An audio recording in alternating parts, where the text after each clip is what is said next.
What's up, dudes? Welcome back to another episode of Rhomas Men's Team. Pretty simple. We are a group of guys helping each other make progress towards each other's goals. If you're new to the channel, awesome and welcome. If you want to help support the channel and join our pro team, head over to rhomasteam.com/pro, where you can contribute to us on a donation basis. We also give you access to exclusive content, mastermind groups, etc., etc. So anyway, hope you enjoy this episode, and we'll see you on the team.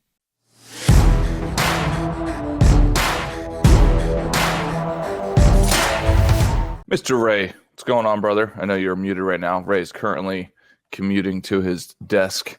What's up, guys? This is it's a special episode today because I want to call everyone out or their attention to how's your goal binder doing. This last month and a half is typically, so we're just sitting a week before Thanksgiving. So the last month and a half ish for most people is not the sprint that it should be. You know, most people, including myself at times, if I'm not paying attention to it, can really miss out on this last month and a half throughout the year. Versus if you take a position of, okay, where am I at with my goals? Have I made enough progress on my goals? And even if I've done nothing all year, or if I've reversed on my progress on my goals, this last month and a half can be outstanding towards progress. It's amazing how much you can accomplish. As Tim Ferriss said in one of his books, he talked about Parkinson's law, that the size of gas will swell to meet the container that you put it in.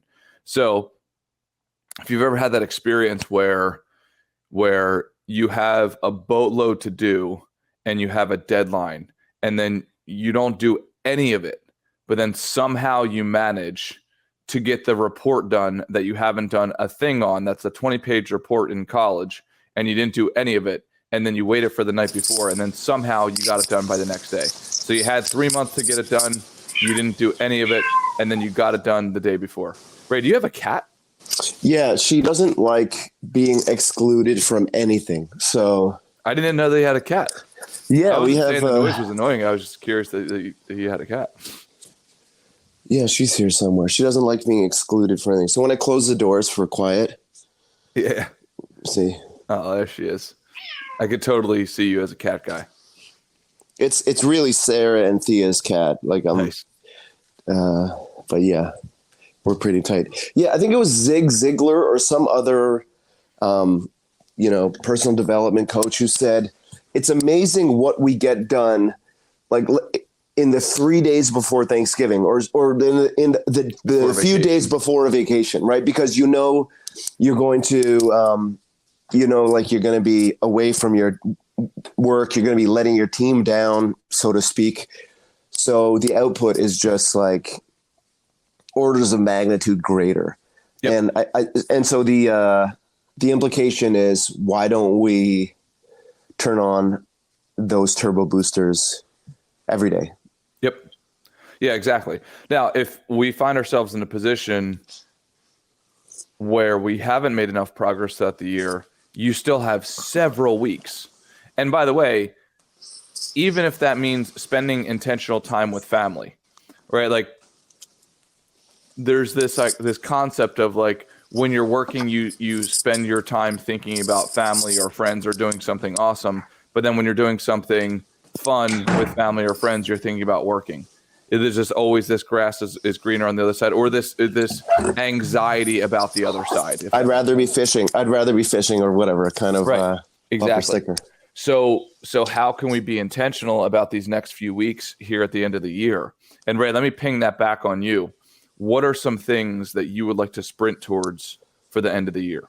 Well, sales, obviously, like my job is sales, selling art through my art gallery. And I'm just reminded right now in this conversation that, in retail, the weeks and months, between Black Friday and Christmas are the strongest retail days of the year. Typically 20%. Yeah. And so there is some low-hanging fruit out there that I can snatch if I do my part. So the buyers are out there. I can't make them buy my product, but I can at least get on the menu by sending out email blasts, by sending out reminders, by broadcasting it on Instagram and that kind of thing. So there's, I just think of what are the things that I can do to, between now and the end of the year, like, sometimes our goals, we don't know when we're going to achieve them. Like, right. We don't know when we're going to get that paid boost. We don't know when we're going to, we don't know the specific day we're going to hit that number on the scale. But there's things we can do. There's things we can control. And so I got to focus on that stuff. So that's one thing professionally. What's one thing personally?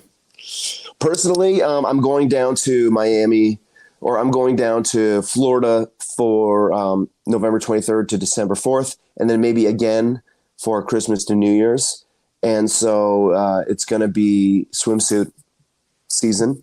So I want to keep my, I don't want to give back any of my gains in terms of weight loss and muscle buildup.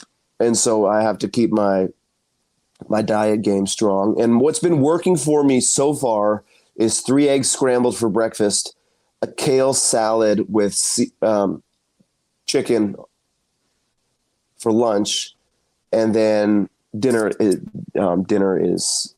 can be anything really, but focusing on protein and real healthy food like vegetables. Awesome. So on the personal side, there's that. I'd like to go see an NFL football game with my daughter, Thea. My dream, not hers. I'll concede that much, but it's daddy-daughter time, and it's fun. Awesome. So that's something on the personal side. Would that be are you trying to see your boy Tom Brady? One more time. And we're going to really try and get his attention this time. Yeah. Okay. So we've got increased sales.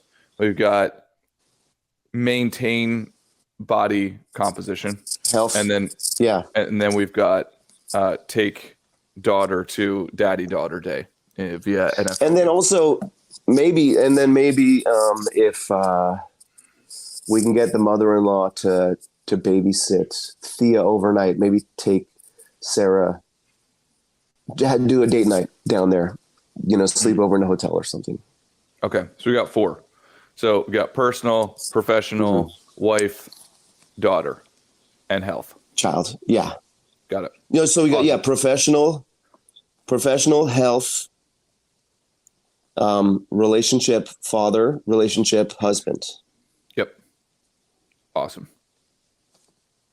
And then for me, I've got similar things. I've got my health. I'm trying to keep I would say below 172 post Thanksgiving, because normally what happens like during Thanksgiving is like, I want that for you, Wes. Yeah. I want that for you. Now there's no chance. I mean, it's scientifically impossible for me to get back up to 172, for me to balloon up to 172, but really? I want that for you, man. You deserve it. Go ahead.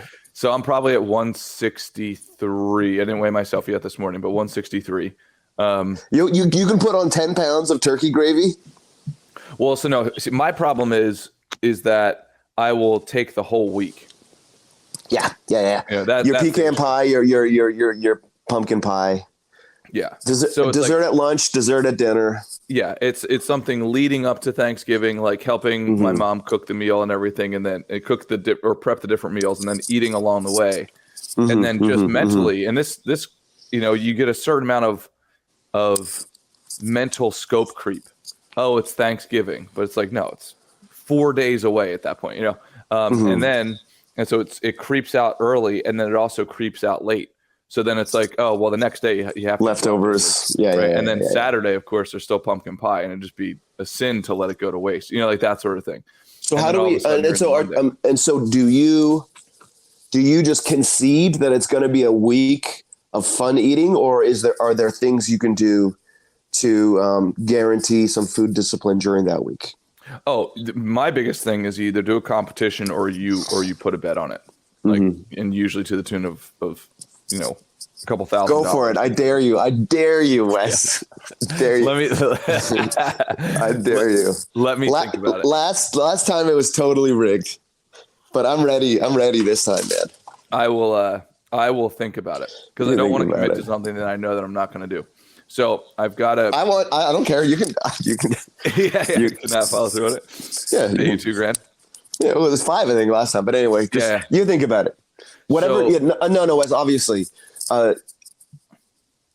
you're also not going to make a bet. Like, you don't do anything that doesn't make money. So, like, I know the competitive fire in you will just explode if there's money on the line. Tell us how you're tell us quickly, while we're on the health goals for the year, tell us how that fast went and what were the benefits and how long did it last and what were some of the challenges? Yeah, 5 days. I would not recommend it. Like definitely not recommend. Agony? Yes, and just annoying. I don't think there was nothing has ever been worse from a diet perspective than prepping for bodybuilding competitions. Mm-hmm. And then, to be honest with you, taking it way too far, like going down to levels of body fat that should never, ever be gone toward. Like, that is kind of my benchmark. So nothing has compared to that, not even 5 days of fasting. Now, obviously, your experience 5 days of fasting will heavily be contingent on your body fat percentage. So luckily, I was not at a body fat percentage. I was still low. I think when I started my fast, I was probably at like 7-ish%, 6 to 7% body fat. Mm-hmm. So I still had a significant amount of body fat, in air quotes, significant, meaning I'm not at 3% doing a five-day fast. Like, that would be crazy. That it is probably crazy to do it at 6 and 7%. But in terms of experience, I would say it was awful, but not the worst thing that I've ever experienced in terms of diet. And what was so the goal was a number on the scale, or the goal was body fat composition? It was just because a buddy asked me to. Okay. I do not recommend it. Did you drop weight? Oh yeah, of course. Like, a lot of weight. I think it was like 12, 13 pounds or something like that. Did you have increased energy or depleted energy? Well, so I think it depends on what you refer to as energy. So I think there's basically like neurological energy, then there's actual like physical energy. And I think in a lot of ways they are symbiotic with one another. So I would say the first day, 2 days had a ton of energy. First day is when I got pretty hungry, which I found to be true with most fasts. Like, the first day when you're breaking the cycle of when your body normally expects food, your body's hungry. And then the next day was better. And then I think the fourth day was the most brutal, right? It's kind of like hard and then easy-ish,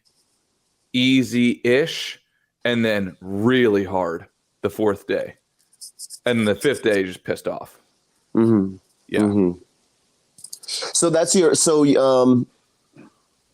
so remind me again, given that we're heading into I can see people gaining weight from the end of November till the end of December, right? Oh, dude. So through the first week of January. Oh yeah. Yeah, exactly. And then all the regret and shame eating. And like, it's like, I'm a pig. Yeah. So what are your health goals then surrounding the holidays?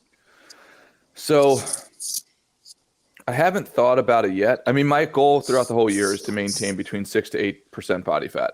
I think on average, I hit that this year. Maybe I can mess that up this last month, maybe. So I would say if I can keep like a tight 6-pack, and let's say up until Christmas, 3 days before Christmas, and then I would say a week after Christmas. I'll refine it, but that would be most likely be my goal. Awesome.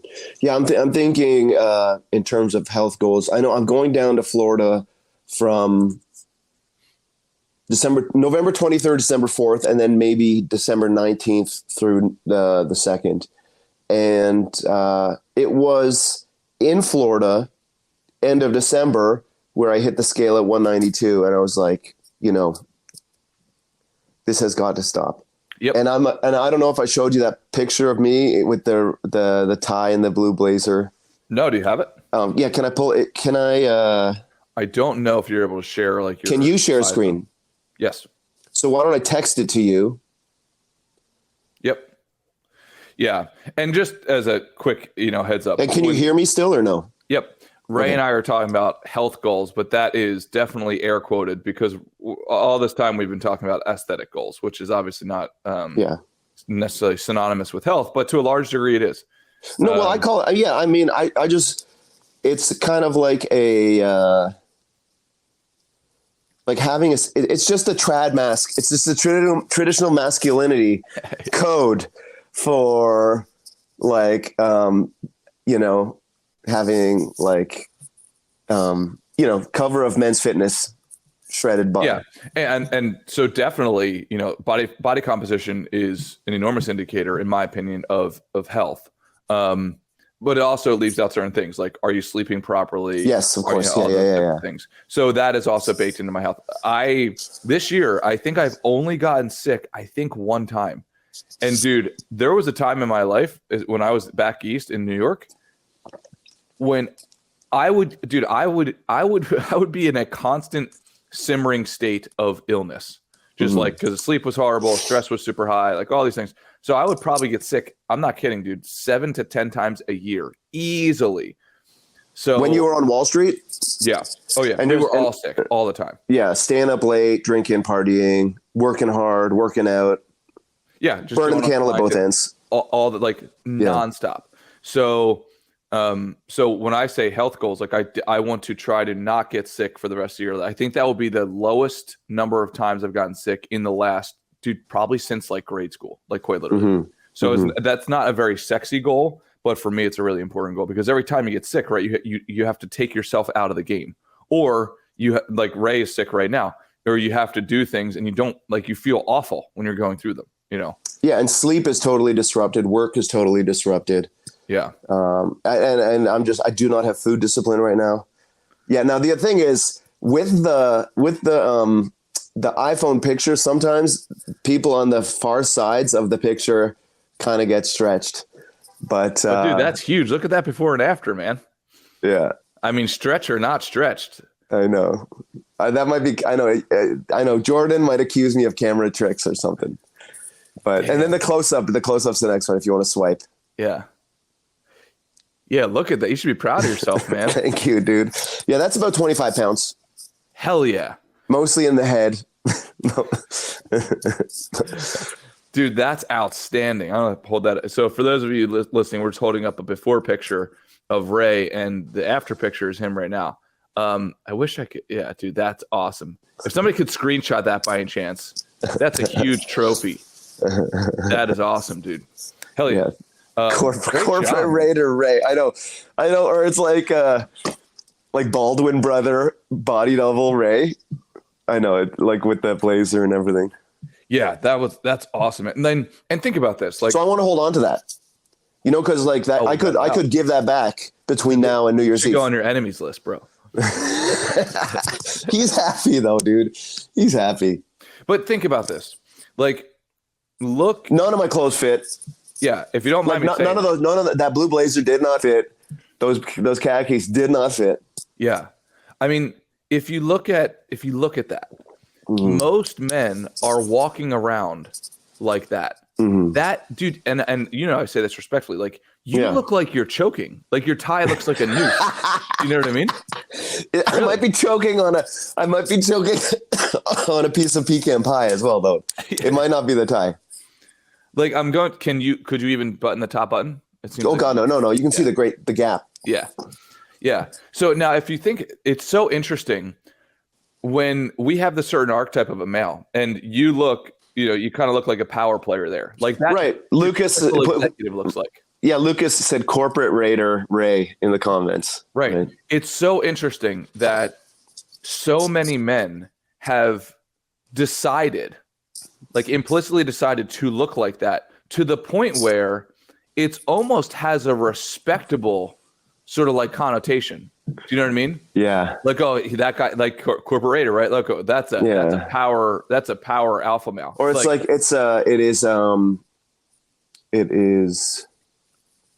that is how we telegraph wealth and power, right? Yes. Through that, right?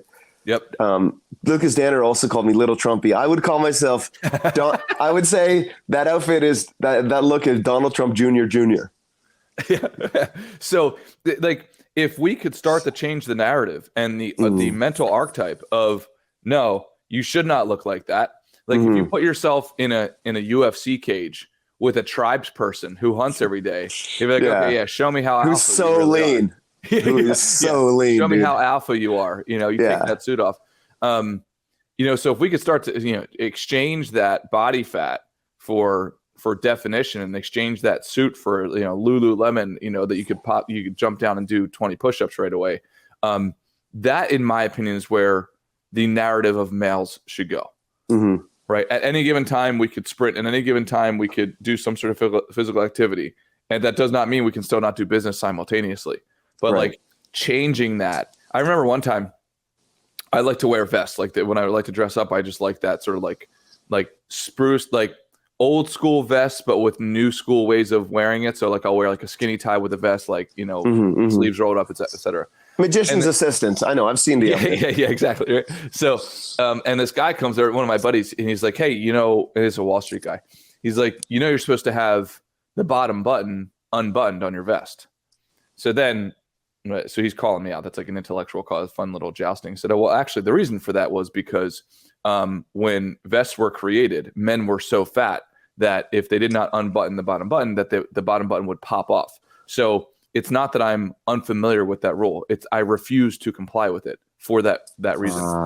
Yeah. Like that's how much like we'd have to alter clothing and the way we wear clothing to compensate for males having 50 extra pounds of body fat on their belly. Right. And that's the other thing. Men do not understand.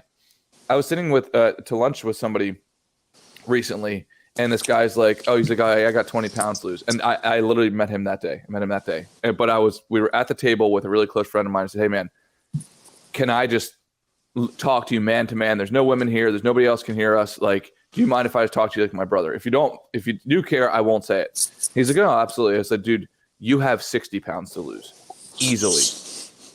I said, well, like you said, because you said earlier in the conversation, his goal was to have a six pack. I said, dude, honestly, bro, you are, and this is like a 50-year-old man. So he was kind of butthurt by the statement. I was like, you are literally nowhere even in the same stratosphere of having a six pack.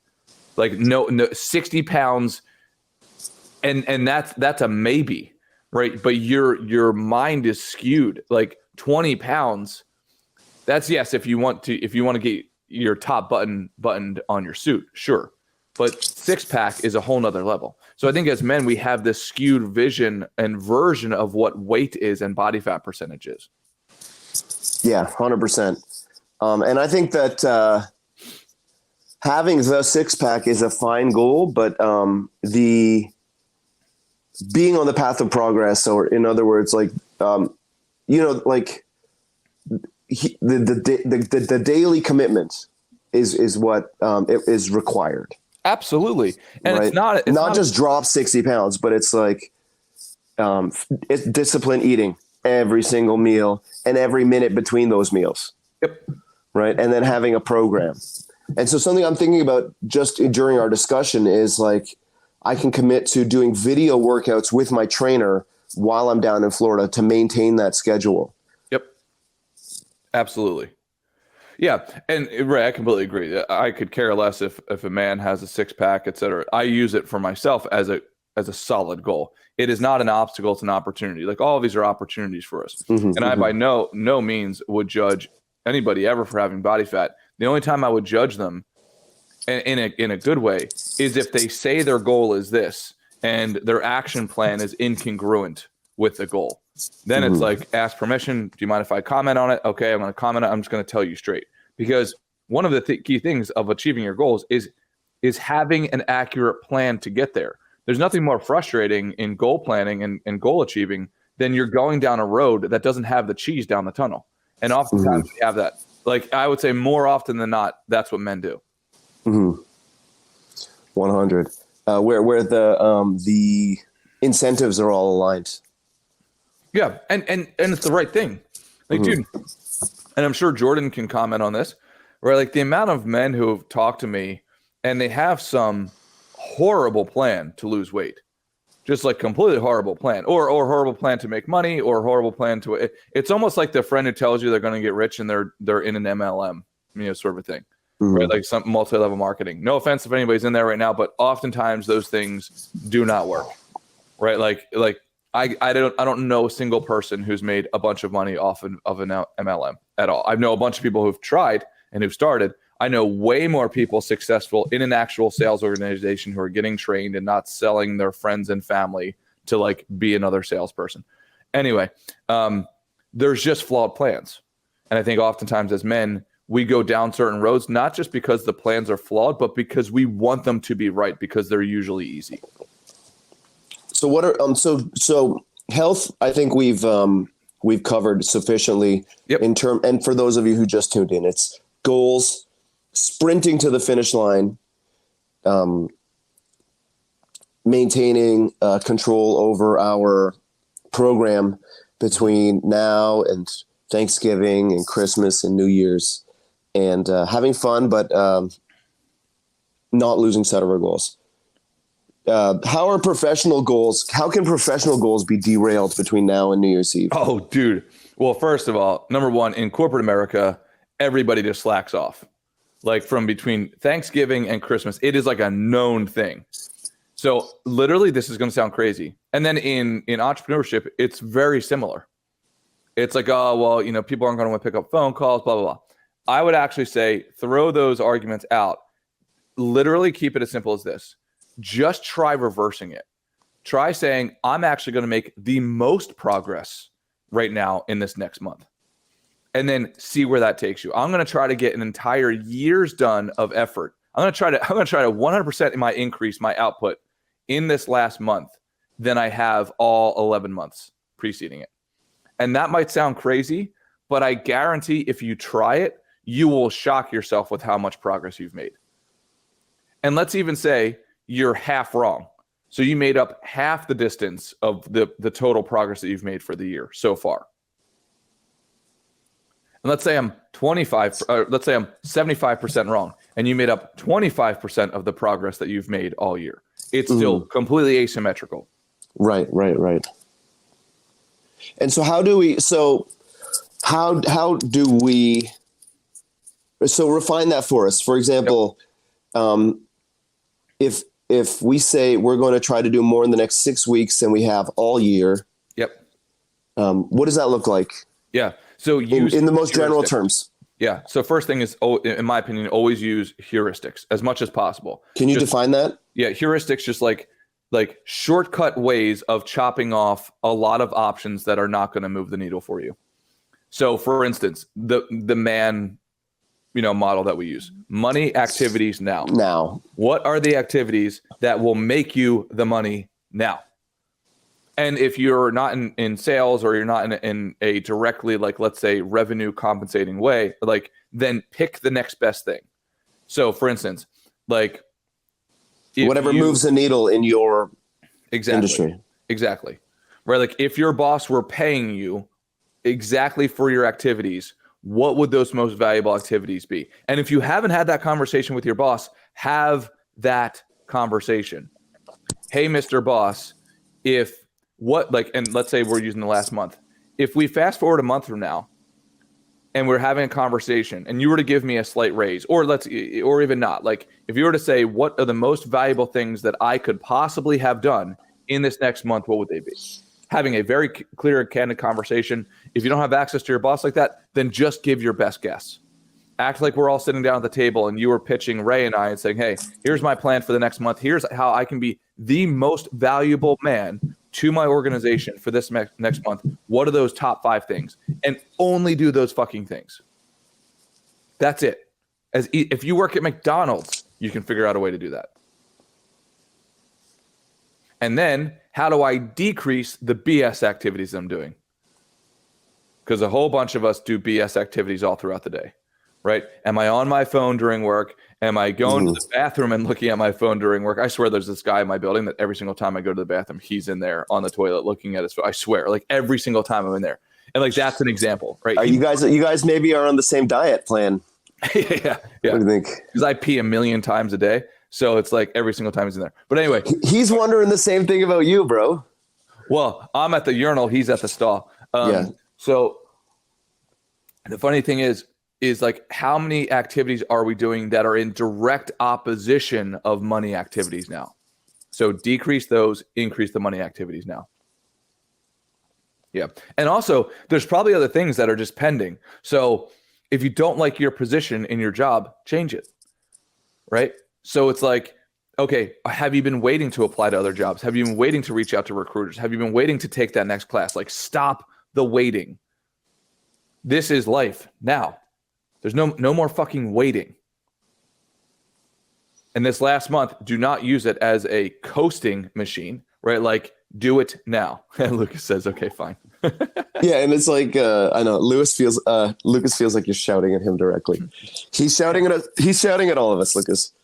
And dude, this is the time to get back to basics. If you don't believe me on this, take today or take tomorrow and schedule a 2-hour zone out period with yourself. I'm going to make more progress in these next 2 hours than I have in the last 2 weeks. I promise you that you'll be surprised with the results. And part of the magic, I guess, is if you do it this time of year, you're competing with half the field, right? Oh, probably even more asymmetrical than that. Mm-hmm. Yeah. Go and earn your Christmas gifts. You know what I mean? Right? Like the next few weeks, go and earn it. Earn your Thanksgiving dinner. Or if people sell with Thanksgiving, like earn those things. If you look at it that way, then I think you'll be way better off. Mm-hmm. Mm-hmm. And then keep in mind, we also have to set goals for the next coming year, so that we can do either first week of January or last week of December, the days between Christmas and January 1st. Mm-hmm. So, theme of today: this is not time to let off the gas pedal. In fact, it's the opposite. Mm-hmm. Mm-hmm. And then I guess so. That's professional. And then with relationship, still, trying to be a good husband and being a good father is the sprint to the finish line in terms of those goals, in terms of just a whole holistic approach to the complete man. Recommit to being a good husband, recommit to being a good father. And so for fatherhood, I think Thea and I and Sarah have been sick a lot lately. So figuring out a way of getting her schooling back on track so she doesn't fall behind. And then reading a story to her every night. And then when we're down in Florida, doing kind of fun daddy-daughter activities. Hell yeah. And then for the being a good husband, again, planning that special date night where mother-in-law babysits overnight and Sarah and I go and do an overnight trip somewhere special. Yeah. And I would also say to the men, most of us men are like, take a passive role in holidays. Mm-hmm. At least that's been my experience, right? Like you just kind of show up and you almost do so with like, why am I here on my face? Like I'm here. It's kind of nice, but like, come on, or I'm going to zone out. I'm just going to watch NFL football, on Thanksgiving. The World Cup of Soccer is an extra distraction this year. Oh, okay. I didn't even know that was a thing or that was happening this year. So what I would tell people is like us men, how can we actively participate in the holidays? Right? Like if you think about it, this is why we work. Like we work to protect our families. We work to create an environment for our families of security and happiness and joy. But oftentimes we get distracted by our craft so much to the point where we almost look at the thing that we're working for as, right, like almost as a negative, as weird as that sounds. Like I've been there before. Like, oh my gosh, I can't take a couple of days off of work for Christmas because I have these other client accounts I'm trying to work on. It's like, hey, you dummy. The reason you have those client accounts is to get you paid so that you can have events like this. So how can we take an active participation role in the holidays? And that might be look like making an apple pie or helping with Thanksgiving dinner, whatever that is. Like, how can you proactively play a role in these next couple holidays?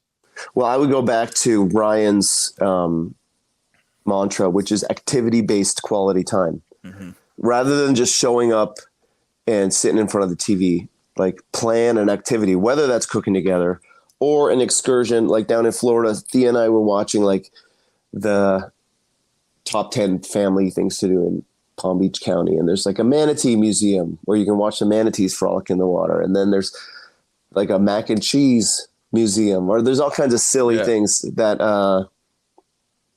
that we can do together that are activity-based quality time. Yep. Yeah. So as you're listening to this, as men are listening to this, what are those things that you could do with the family? And here's the other thing. Again, take away the negatives. How many times during family activities or family holidays do we let Uncle Rick piss us off with his political views? You know, or like me, my mom, and I love my mom. She's my most favorite person in the world.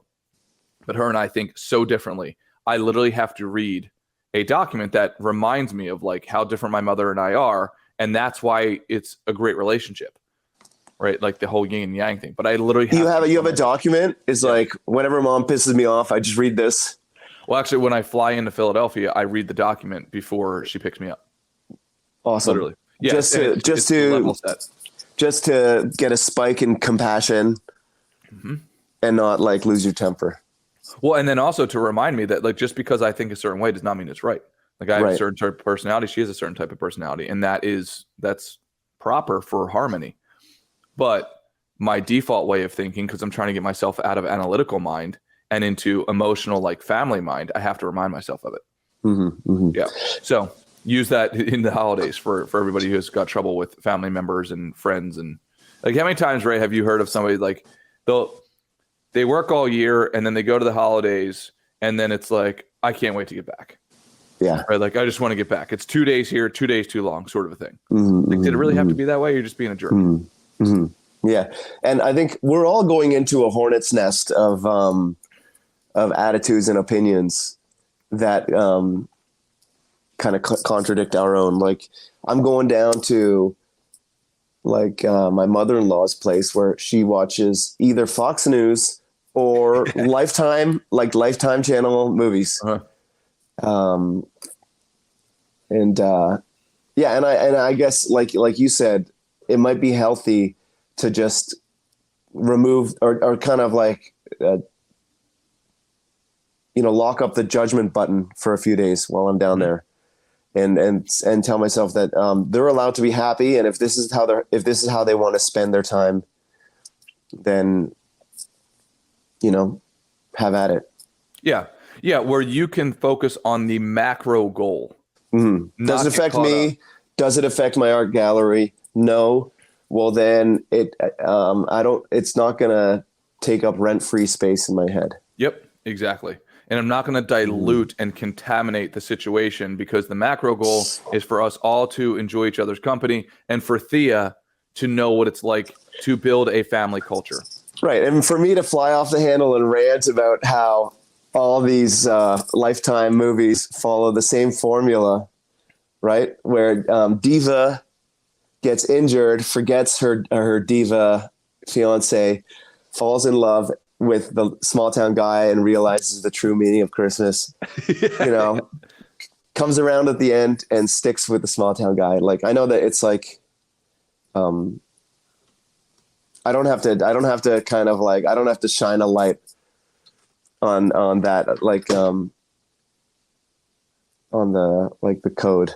I don't have to like pause the movie and explain how I've cracked the code. I can just let them enjoy it. Yep, exactly.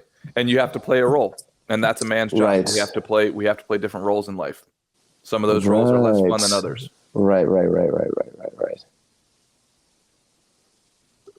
God, you have no idea. It's hours and hours. It's dude. Oh no, she fell down the mountain. What? What? She got conked in the head in the Christmas decoration store? What?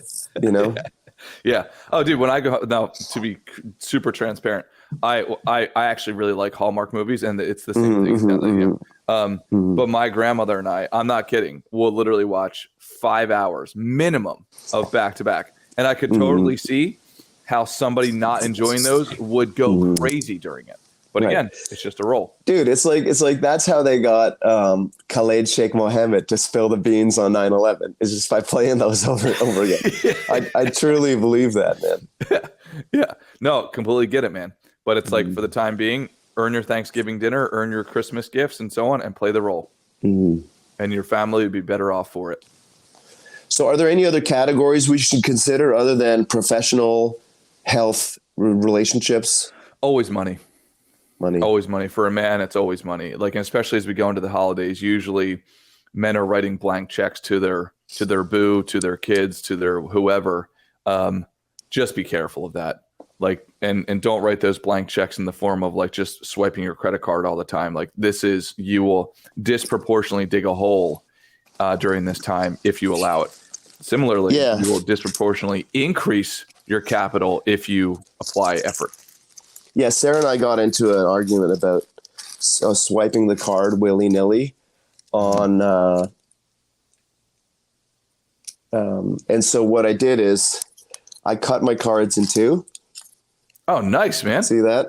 Hell yeah. And so